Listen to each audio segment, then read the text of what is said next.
Gosh, I'm glad I recorded it. Yes, it will be on the site. Um, it has here from 5 to 5:30 that I was going to do a news update, but I had the opportunity this week. It's amazing how God works. And I talked to so many people throughout the week and so forth, and I'm like, wow, this person. But I ran into this young guy the other day, and I was talking to him on the phone. First off, we were texting back and forth, and he was asking me questions. I knew he was a patriot when I said, well, what is your last name? And he says, well, my Fourth Amendment protects me from that. Oh, yeah, he did not say that. So we got into this really long conversation. He goes, oh, yeah, I know that. Oh, yeah, I got that. And we just went off with it. So I asked him to take my spot and talk to you about what he's done research on, and I think you're going to be really impressed. It's probably more impressed than I was, but I'm telling you, I'm going to ask Ryan Wolverton to come on up here and give you his take on what's going on right now in this country. Hi, Ryan. How are you, brother? Thanks, Dana. And also, let's give a hand to everybody else that's came up for me. I'm going to try and be as quick as possible because he was very gracious to insert me in here. So this is something that I wrote last night on the subjects of etymology, maritime law, and our Strawman. So I'm sorry if it's a little bit jumbled, but here we go. The government. Let's break that word down. Government. What's your ment? That's your mentality. Reality is based on a matter of perception. And if you can influence perception, you can control a lot of things. It's important to know that the law is hidden in 4 languages: French, Latin, Spanish, and legalese, which is simply English within English. Whenever you're in a court of law and they are speaking English, but it's a different kind where you don't know exactly what it means, that's done intentionally. To keep you in the dark and in this system of control, continuing and perpetuating ignorance, refusing to pay attention and disregard of things. Ignorance refusing to or ignore to pay attention or to disregard something. Nescience means being unaware and or unable to learn about a body of knowledge, either because it's not pre-existing in a book or other media, or because we lack the ability to comprehend and become aware of that knowledge. They tell you ignorance of the laws is not an excuse. That's true, but they never tell you about nescience. It all starts when you're born. Allegorically, when a ship comes into the canal, it's called birthing, with an E instead of an I. We also come out of a canal, and we are in our birth. Ships are called female names, and they deliver products. Women produce products. Labor, delivery room, birth, ship. A ship pulls into a dock. And what's waiting for us as we come out? A doctor. A ship needs a certificate of manifest. Well, our birth certificate is a certificate that we have manifested into this realm. No one asks for a birth certificate. The law of the sea enters here in its etymological connections. We use nautical terms every day. How do we move around? With currency. Wait a minute, currency, like currents at sea? When you sell your home, you put it up for sale, sale. Berth means a space where a vehicle can be parked, docked for loading or unloading. When a product leaves a warehouse, it gets shipped. Why use the word ship when being transported by car or air? When you connect a device, you connect it through a USB port. A porthole is used on the ship as an opening on a vessel. When you make something ship-shape, you make it clean. The word captain comes from the word capital, which is money, water, back to currency. Jury rig is a nautical term, meaning something assembled in a makeshift manner offering nothing more than a temporary solution. From it, we have gotten the term jury rigging, which we learned about earlier, which describes attempts to place certain people as jurors in a court proceeding to ensure a particular decision. Legal is not lawful. And admiralty, which is the law of the ocean, and fascinatingly where bank law resides, derives its authority from common law, which is the law of the land, which comes from our Creator. After all this, a person is defined as a corporation under maritime law, and they represent a ship, vessel essentially. It's not disclosed that if you sign a birth certificate, you register your offspring onto the modern-day surreptitious slave system taking advantage of everyone's seti que vi trust. An article at the usarepublic.com says, quote, "When you enter a courtroom displaying a yellow or gold fringed flag, you have just entered into a foreign country, and you better have your passport with you, because you may not be coming back to the land of the free for a long time. The judge or magistrate sitting under a gold or yellow fringed flag becomes the captain or master of that ship or enclave, and then has absolute power to make the rules as he goes. The gold or yellow fringe flag is your warning that you are leaving your constitutionally secured rights on the floor outside of the door of that Constitution." It's important to note that the Constitution of the USA was formed in 1776, and is different than the United States Constitution, the United States of America was formed in 1776 and is different from the United States, which was in 1871. The United States Incorporated is a corporation formed in Delaware in 1871, which is simply nothing more than a privately owned company. Article 1, Section 8, Clause 17 of the Federal Constitution of the United States Incorporated says that it is a 10 square mile area known as Washington, D.C., which is a foreign corporation, as is the Royal Castle in the United Kingdom and St. Petersburg Square at the Vatican, which last time I checked, all have monuments which represent a phallus. What this means is that the United States Corporation only has authority over the District of Columbia, which is a different sovereign jurisdiction. The weight, through his potential faults, Jefferson's words still hit me. Quote, "The germ of destruction of our nation is in the hands of the judiciary, an irresponsible body advancing its noiseless step like a thief over the field of jurisdiction, until all shall render powerless the checks of one branch over the other, and will become as venal and oppressive as the government from which we originally separated." End quote.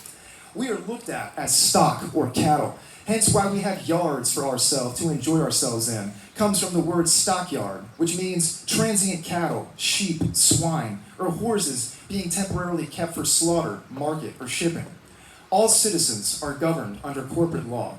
All corporations must have a president, vice president, secretary, and treasury, hence why it was formed in 1871. A citizen is an employee of the United States Incorporated. Your name, in all capital letters, is dictated by the United States Printing Styles Manual to refer to a corporation. It is a legal fiction, not an actual flesh and blood man or woman as we are all here today in this room.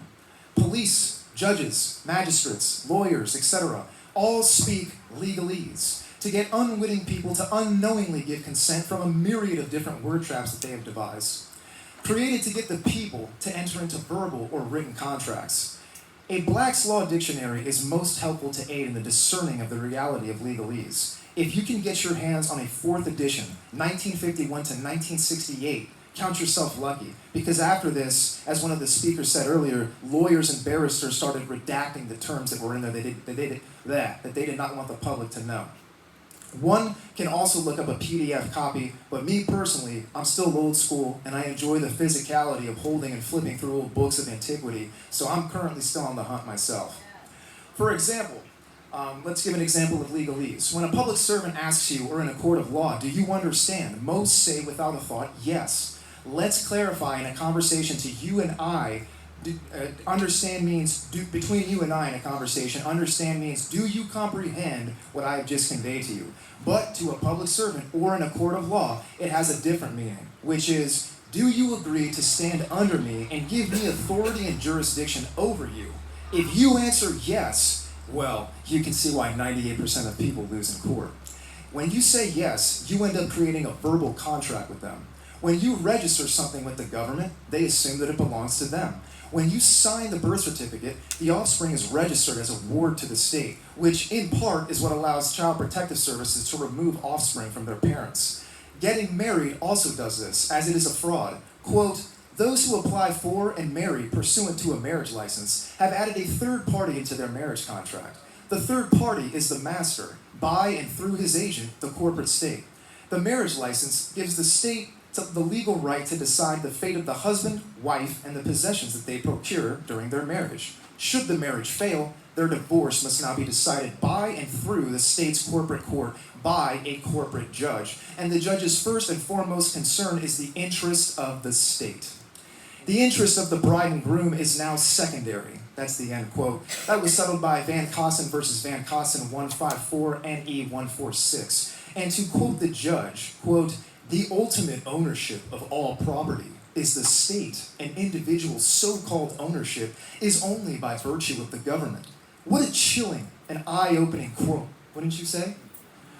When you get a bill, it's sent to you, but belongs to your strawman, which is your name in all caps.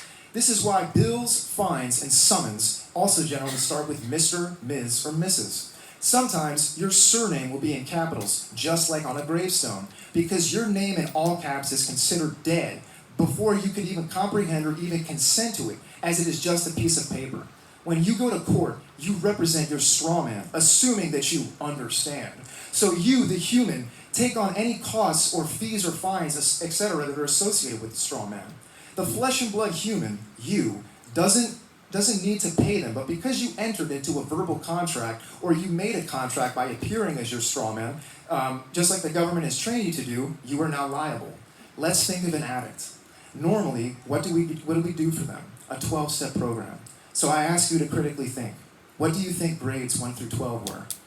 They have conditioned us since kindergarten by an education system that was Rockefeller instituted at most, if not all levels, to inundate their teachings with their history and rhetoric, never mind what the truth is or was. And that was in 1903.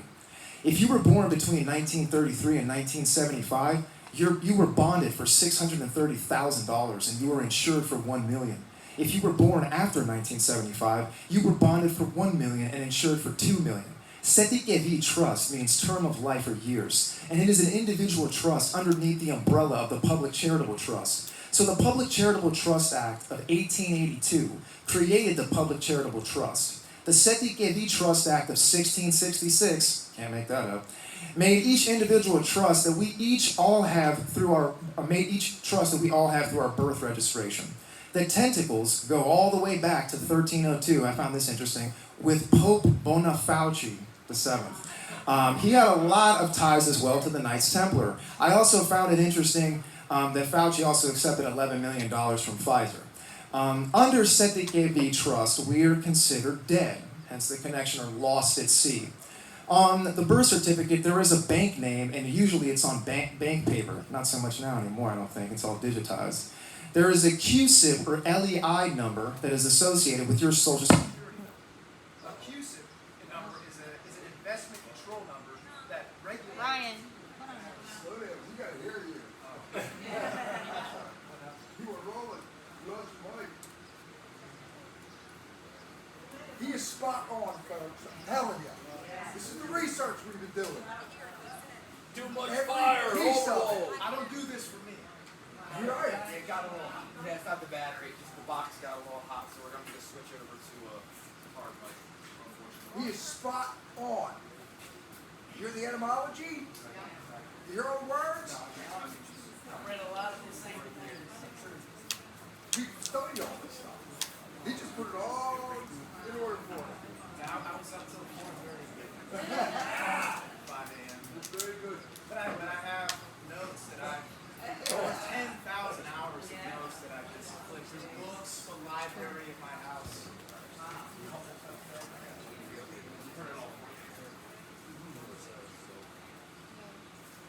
Hang on one second, man, because he's still recording you. Okay? Can you guys hear me? Send this Okay. back out. Hold on, Chris. You got the phone, buddy? Mic check. Yeah, I'm trying to make sure it's working. Mic check. Mic check, mic check. All right. So Pope Boniface VII, he had a lot of ties to the Knights Templar. On the birth certificate, let's recap. Your birth certificate means that you're dead or lost at sea. Your Cestui trust. On the birth certificate, the bank is usually on a bond paper. A QSIP number, which is your social security number, is an investment controlled number that's regulated by the Securities and Exchange Commission. So if you were born after 1975, for example, you were bonded for $1 million. So that means, for example, that the bank went to the IMF, the International Monetary Fund, on behalf of the public, on our QSIP numbers, borrowed from the IMF $1 million in ones, fives, tens, 20s, 50s, and hundreds, and then they throw that back out into the general public. They distribute the money to the banks for every person that is born. On the credit side, $1 million worth of U.S. Treasury bonds are issued, and they are sold. They are hypothecated, they are bundled, and they are sold on the stock exchange. You can look these up at fidelity.com or dtcc.com, as are just some examples. Go to search QSIP/LEI and type in your social security number with the hyphens and buckle up.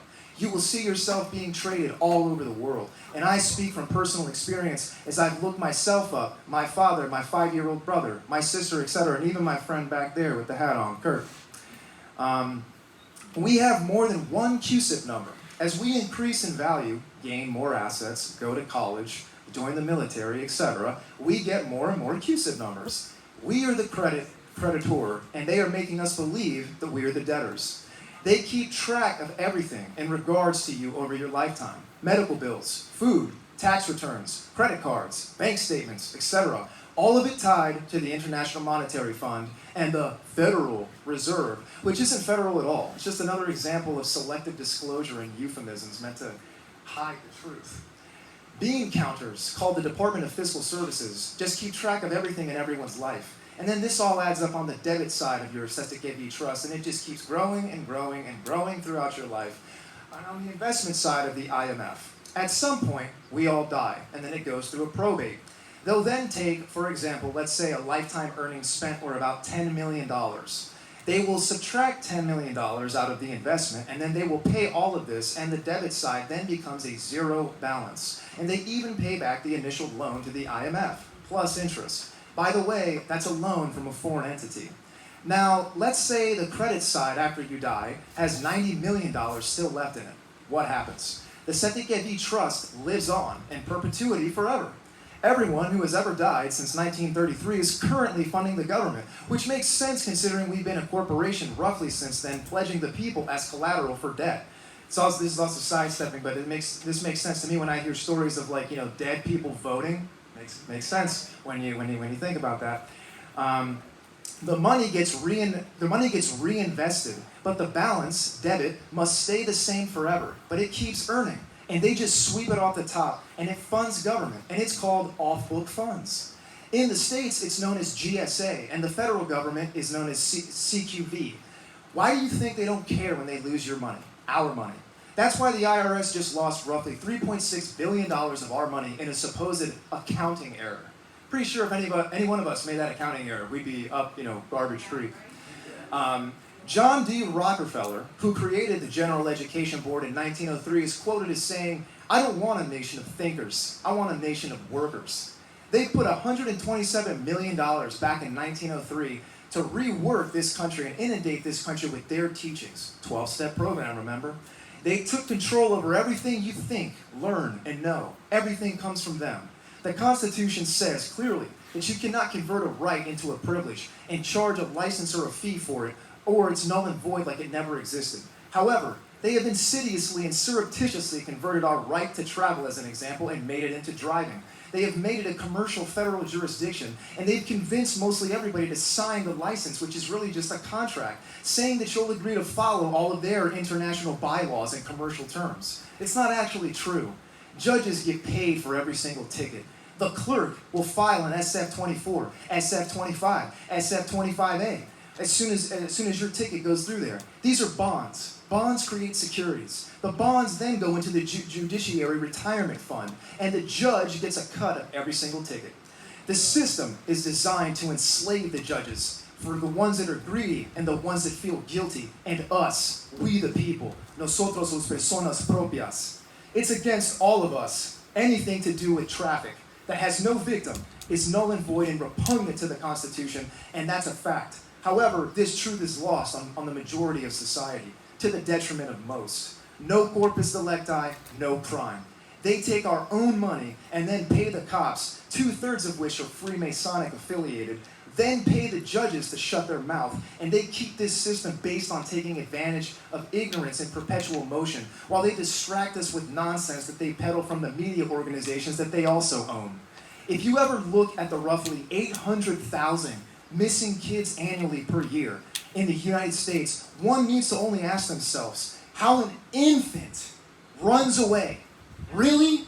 It's obvious. There is something nefarious going on when CPS loses roughly 2,200 young ones on average every single day.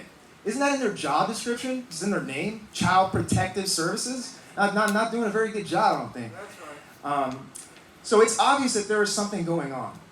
I don't care who mocks me. I don't care what comes my way. I don't care what anyone who thinks that they are capable of slandering me says.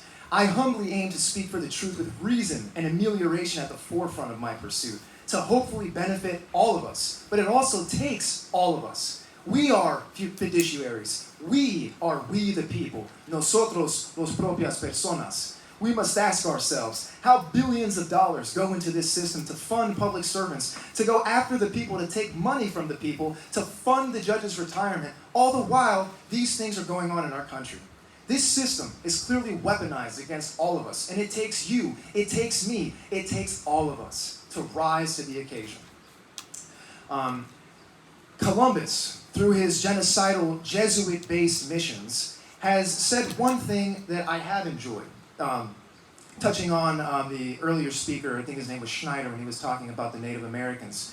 Columbus said, "Los indios fueran una gente en Dios," and that means that the Indians were a people in God. Okay, in God, in Dios, in the end. We must think of all of our ancestors and what each of our relatives has gone through for each of us to be here in this very moment right now. Our past is riddled with stealing land, cultures, over 500 of which have been destroyed, killing millions, have stuck the remaining on the worst land, and then as a special bonus, we've named them after ourselves.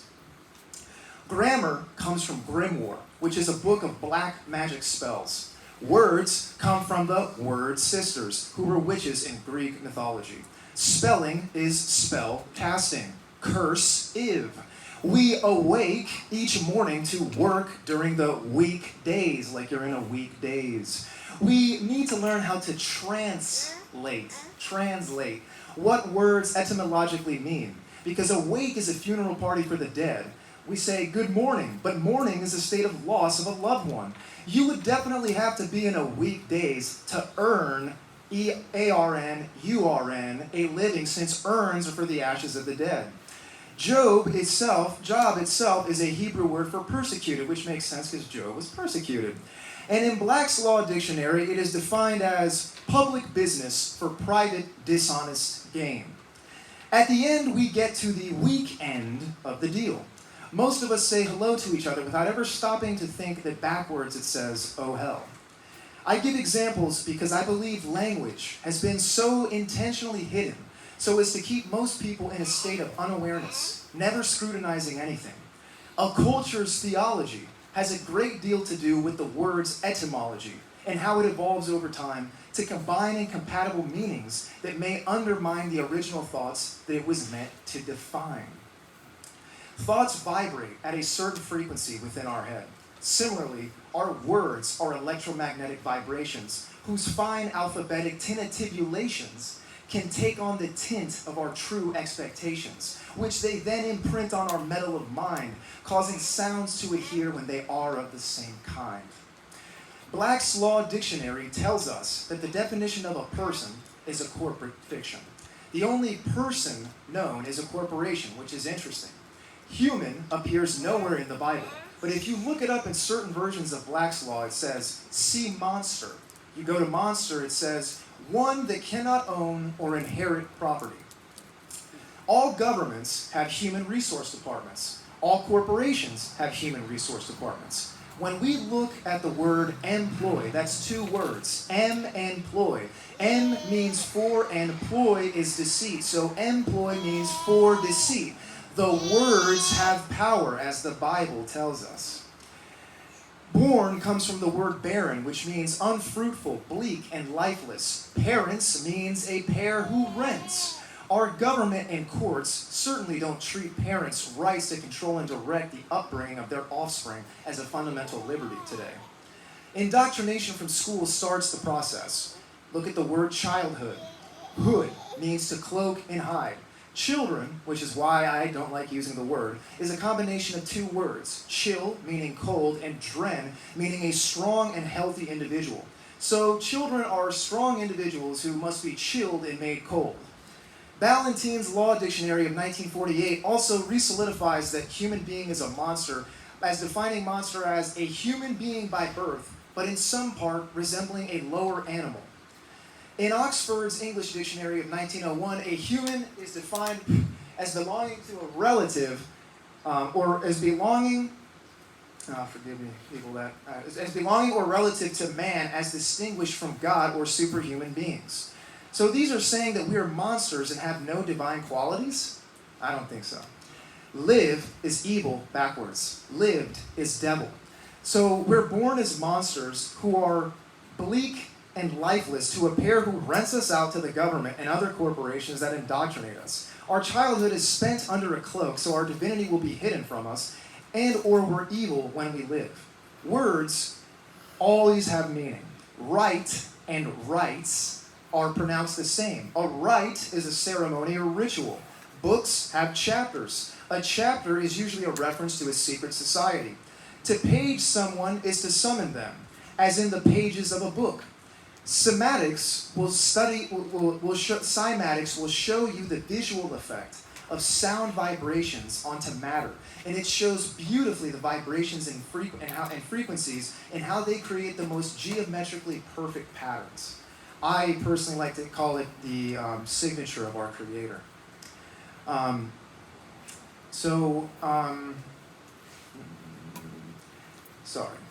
They create the most geometrically perfect patterns. Alcohol comes from the Arabic word al-kul, which is a body-eating spirit. Maybe that's why they call it spirits. It's also the source of the word ghoul. When you drink booze, etymologically, it's pronounced the same way as when a spirit boos or scares someone.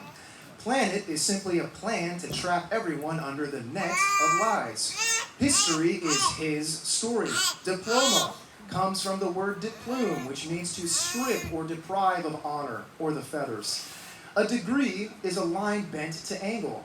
Our degrees means that we have been bent to see their angle. Education, public, destroys knowledge. Education is training.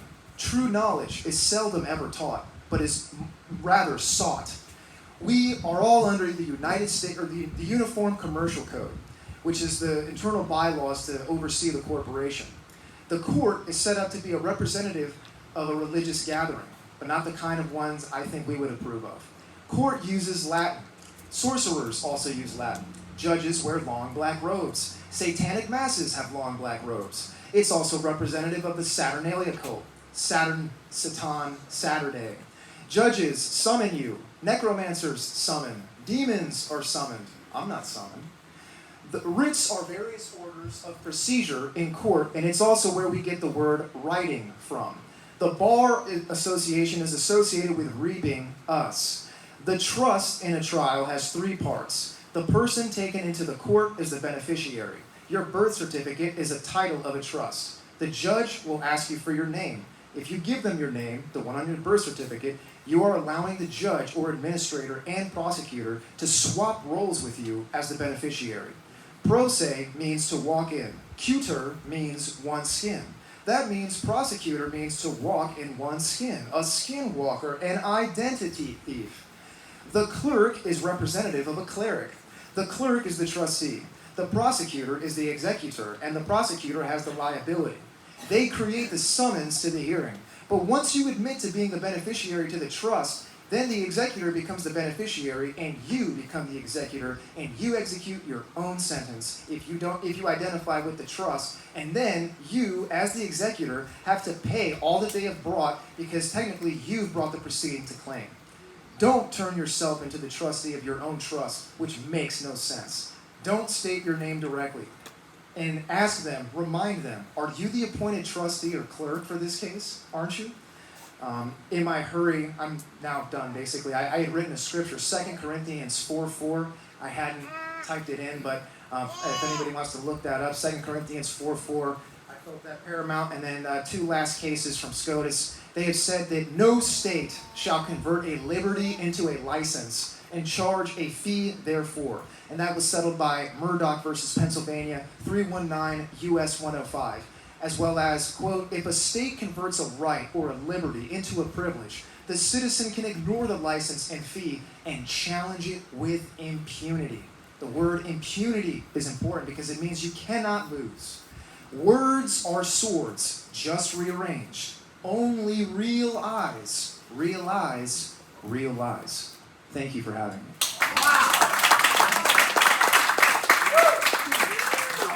He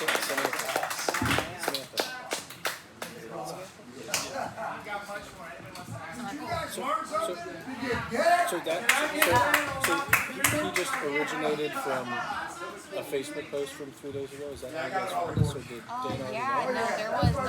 Yeah, he saw an advertisement because of what he looks up probably on Facebook. It just deemed, well, he's in a Winchester group, and I think maybe it was posted there. Yeah, I posted it. Yeah, and then, yeah, and then he tagged me in it. I didn't stop it.